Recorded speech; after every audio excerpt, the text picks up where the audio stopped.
Join us Saturday, May 20th for our 4th annual 5K walk, Run for Hope. Proceeds from our race will benefit our Palmdale Dream Center, which provides housing for unhoused youth in the city of Palmdale. Your contributions will help raise vital funds to support our unhoused young adults in their transition to stable housing and sustainable workforce. Let's connect with our community for a morning of awareness, compassion, and fitness. Bring the family and friends and sign up today. Youth Build. Well, hello, family. This is Lavelle with another One Mic podcast, and I'm extremely excited because I got one of our alumni from 2016. See, I was about to mess it up again. Miss Claryssa. Claryssa has been a strong leader in our program. She has stayed connected with us, and you're a student of the year too, right? Yes, I was. That's awesome. That's awesome. And so, I'm excited that we get to talk to Claryssa about her story. I was able to know a little bit of it, but I think her story is going to be very inspiring and motivational for those of you who are listening. And so, Claryssa, how are you doing?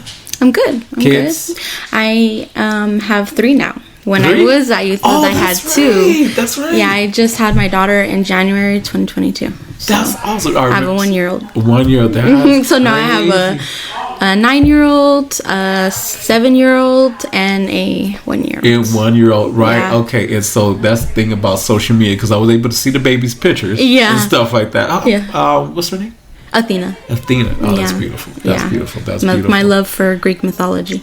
Oh, there you go. Yeah, There you go. yeah. Okay, so I knew that. I knew it sounded familiar. Okay, awesome. All right, so actually, I have just a couple of questions, and again, like I said, I was excited that you took the time to do this because, like I said, you're one of the many stories I thought would be very impactful for other people. Yeah, I appreciate you having me. No problem. So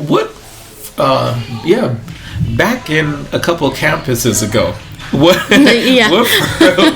first brought you to Youth Build? Well, I had heard of Youth Build when I was, after I had my firstborn.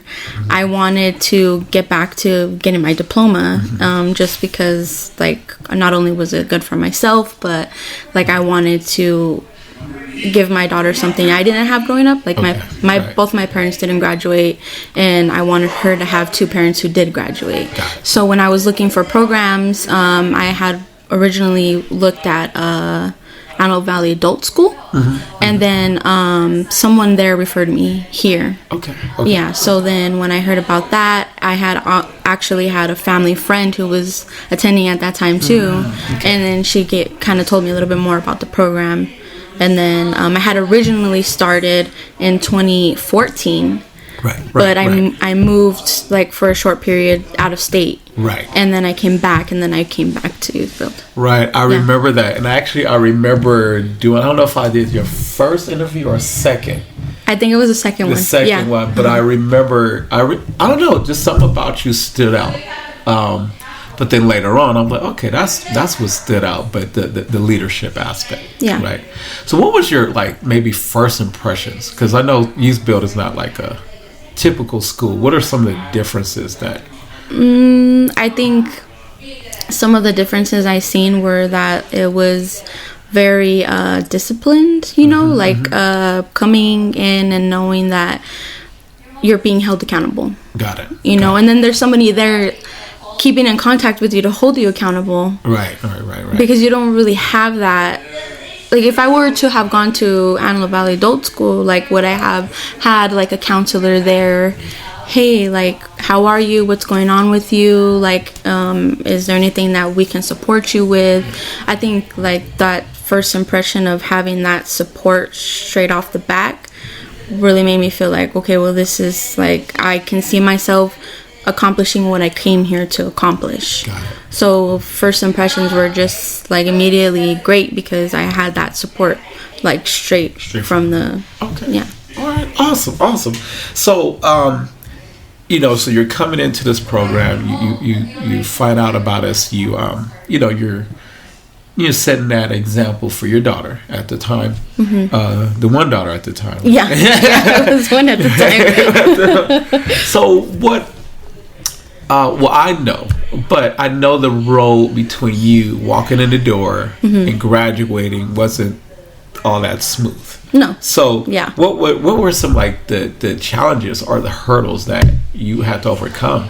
Well, I had many, but I think one of the ones that would probably stand out to most people was the fact that my living situation wasn't ideal. I lived with my siblings who had their own families. So during that time, I was living with my kids, sleeping on the living room floor of with like there was 4 families in one home, and then additional people as well. Like they didn't have children and a significant other, but there was additional people as well. So it was tough, like to not have that kind of just privacy to go home and enjoy just your family, but you have to go home to an environment where there's so many different personalities and all of this stress of living with other people who live one way and then you live a different way, and then not only just that, but like your kids don't have a room, you don't have a room, so I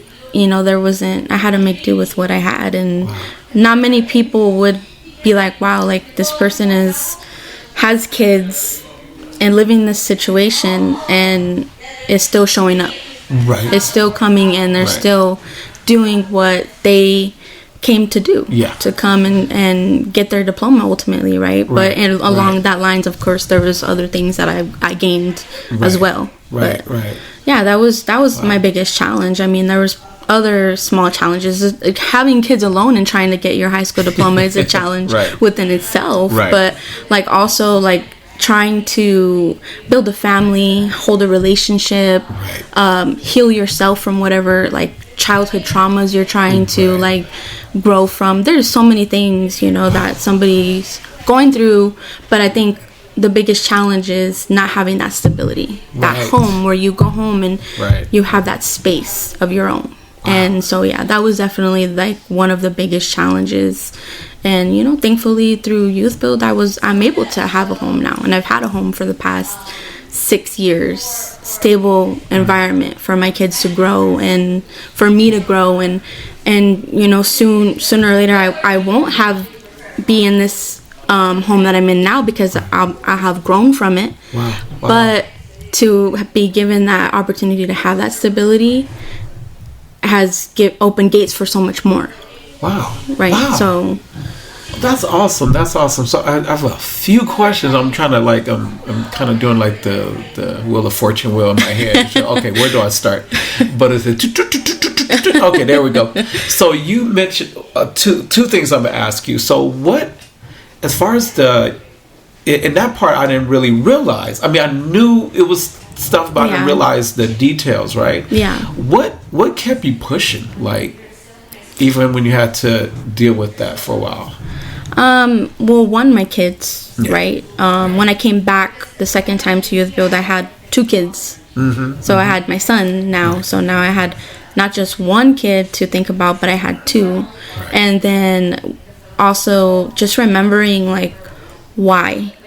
Why did I start?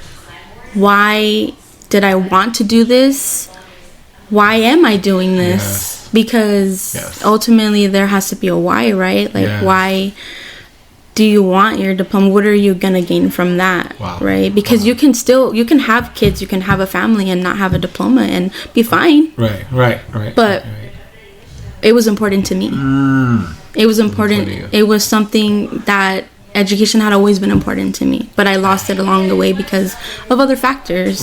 But remembering that this is what I wanted, right? It's the same thing that drives many people in other things too, not just getting your diploma, but what drives you to start a business and keep growing that business, to become an entrepreneur and realize, well, I need to work hard, but you're remembering your why. Wow, that's good.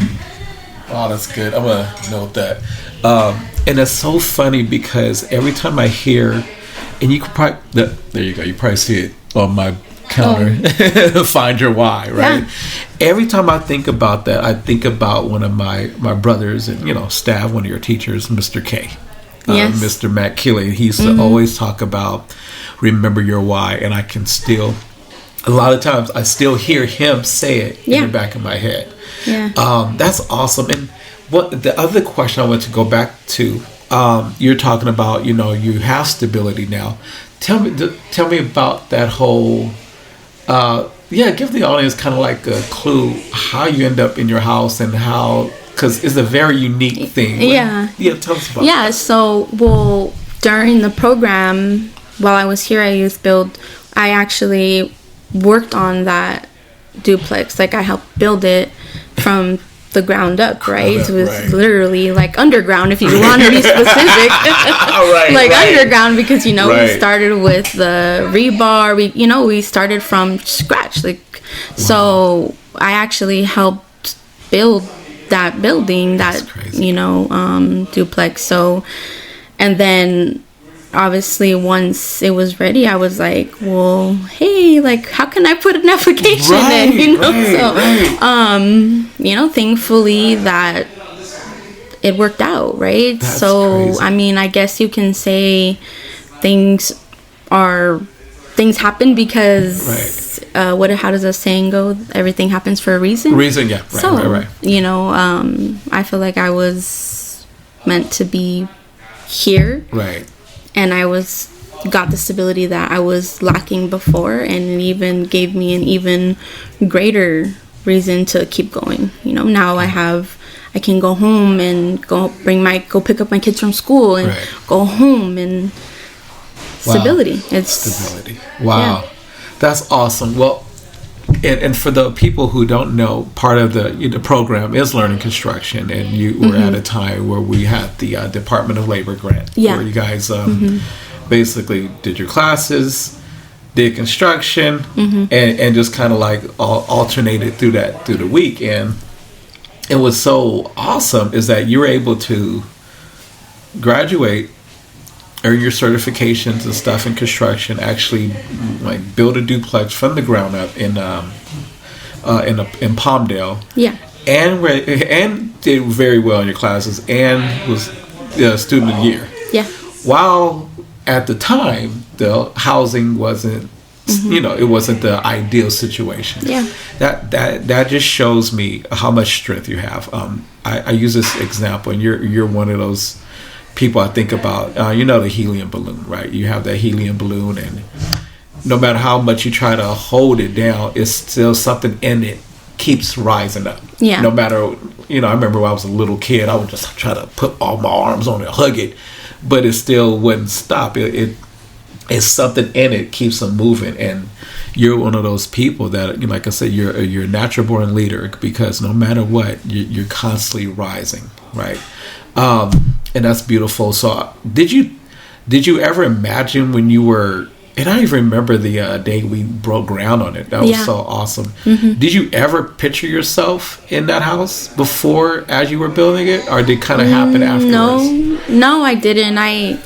I just thought, like, wow, what a great opportunity, like, for a family to be able to have that type of housing, right? Because it's not a typical housing in that area, like for like a duplex. There's plenty of apartments in that area, and there are homes, but like to have that newer built, just opportunity for a family of, a larger family. So I never pictured myself living there while I was building it. But when I graduated and it was done, and I was like, we need stability. And we hadn't even, before I even was able to put an application in before the duplex, we had been looking at other homes, like to try to rent and stuff like that, and nobody wanted to give us a chance. Wow. And we've been here at the duplex for 6 years. Wow. Yeah. Wow. Yeah. 6 years? 6 That's years. right. Yeah, because I graduated 2016. Yeah. That's right. Yeah. Wow. Yeah. That's awesome. Yeah. That's awesome. And I know Mr. Rossi and Olivia were just like super proud of you, and was just so happy that you had the chance to. I'm always grateful for them being able to like believe in me and see me for who I am, like see my true self. Yeah. You know, I think that's the one of the big things that I learned here at Youth Build too, was that owning your truth and not seeing any fault in it. Got it. Because a lot of people can make you feel like you're too much at times, or your truth is too much at times. Right. But a lot of the time what drives successful people is their truth. Got it. Living in their truth, right. and being authentic to themselves. And when other people support that, there's nothing else but room for growth. That's awesome. Wow, that's awesome, man. After you come back and speak to the current group. All right, cool. So tell me about, do you have like a memorable moment or a person that kind of stands out, or a project or something that kind of is something that just kind of has stuck with you? Well, for sure, the first person that comes to mind is Mr. K at the time.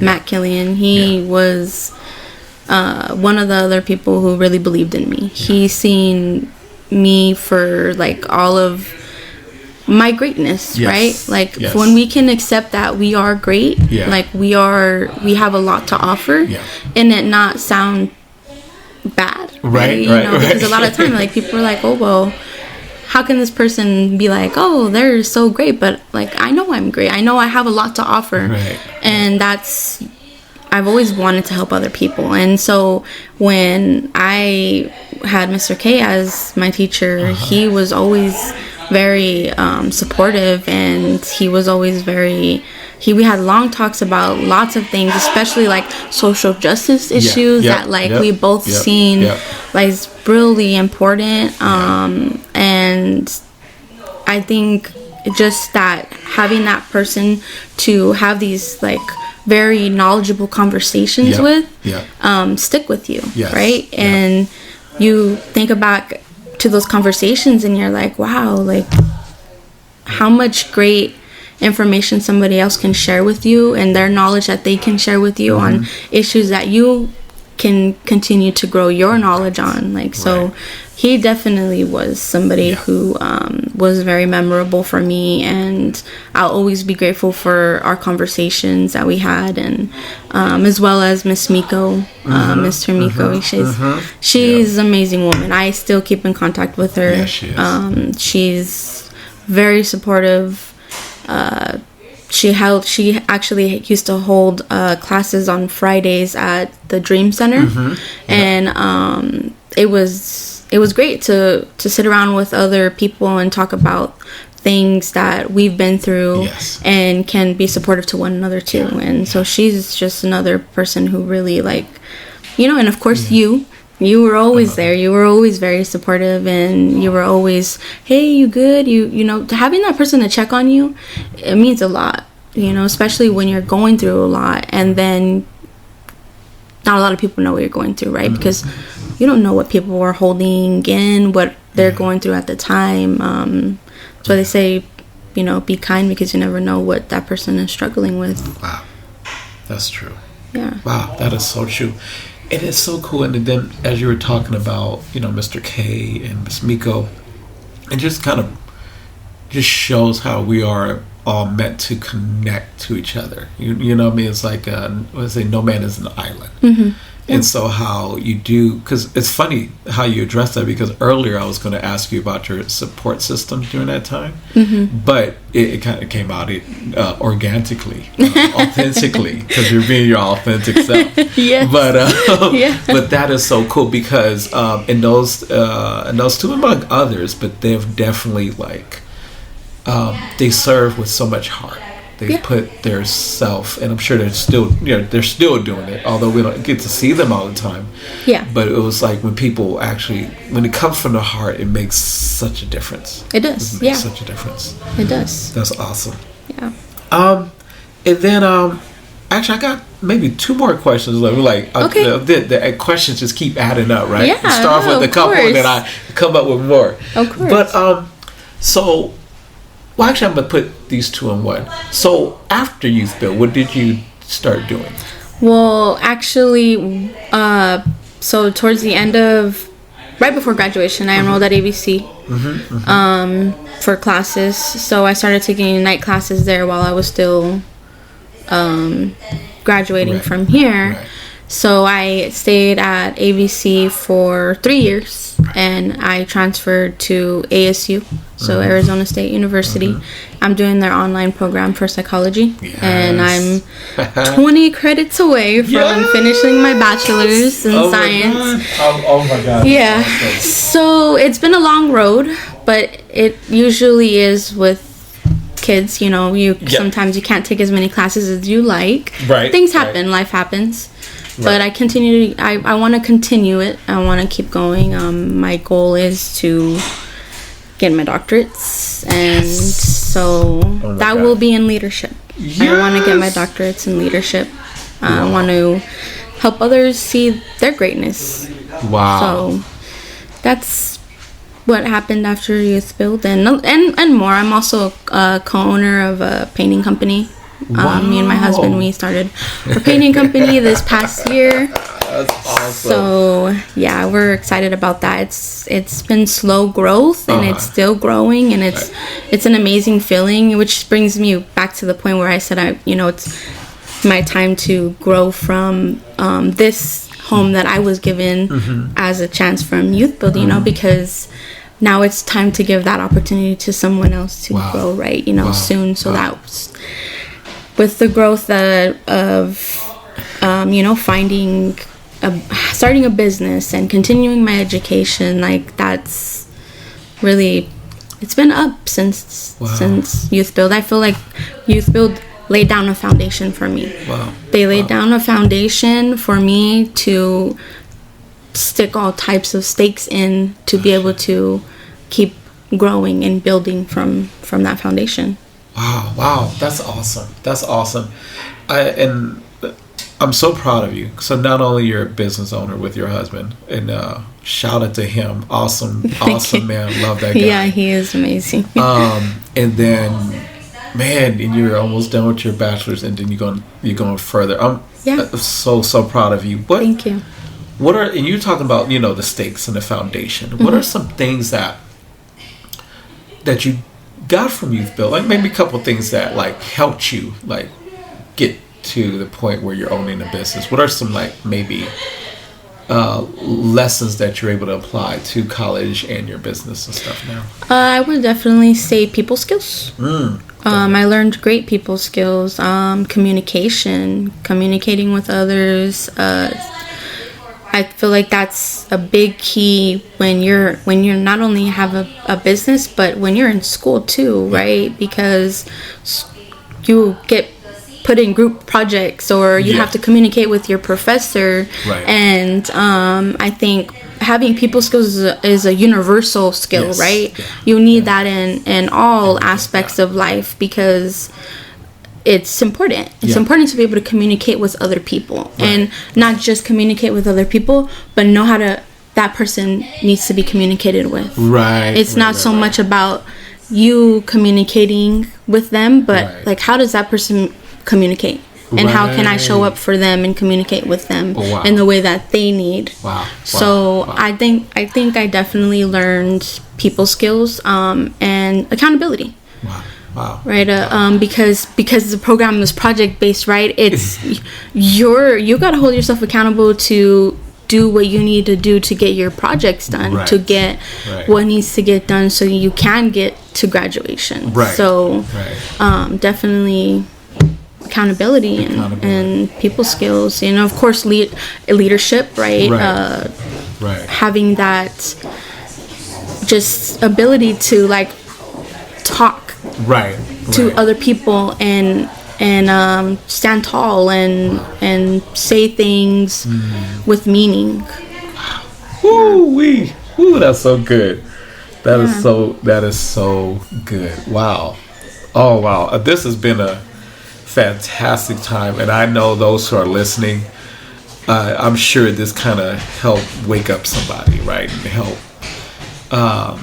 help them kind of see like there is hope, right? That Yeah. there is something.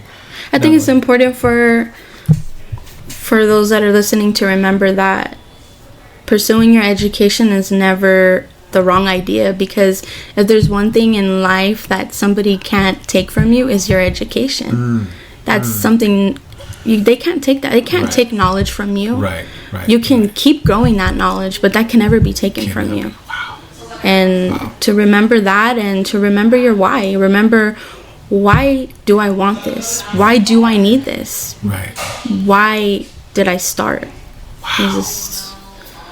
Yeah. Woo wee. Oh my God, this is fantastic, and the things that you said, I needed to hear myself. So thank you so much. Of course. Oh my God. And so those of you who are listening, I'm going to give you a challenge. I want you to share this episode with somebody that you know needs to hear it. Because again, we need hope. People need to know their why. They need to know their greatness. And man, this has been fantastic. I can't wait to air this one. All right. Well, hopefully it helps somebody. Yes, right? Yes. I believe it did. Yeah, I believe it did. All right, family. Well, again, soak on this message and share it. And again, I love you guys. You guys be safe out there. And we'll see you soon. Bye-bye.